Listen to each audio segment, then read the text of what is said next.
अस्सलाम वालेकुम जी। ये देखें बैनुल हरमैन में हम मौजूद हैं। ये जन्नत का टुकड़ों में से एक टुकड़ा है। वो सामने आपको मौला हुसैन का हरम नज़र आ रहा है। आज जुमे का दिन है, शब जुमा है, इमाम ज़माना का आज इधर आमद है। तो ये देखें, ये मेरे मुर्शद गाजी लजपाल मौला अबुल फजल अल अब्बास का हरम है। ये सामने ये देखें,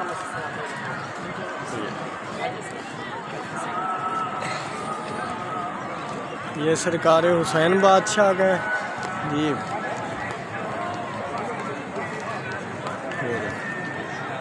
अभी इधर से आपको मौला अबुल फजल अब्बास का भी दिखाते हैं। ये देखिए जी, मौला अबुल फजल अब्बास का इमाम सब ज़ायरीन के लिए, अपने आबाओ इजाद के लिए सभी को मालिक इधर बुलाए और सबको ज़ियारत कराए। अल्लाहुम्मा सल्ली अला मुहम्मदिन व आले मुहम्मद। ये इमाम हुसैन का है, ठीक है जी।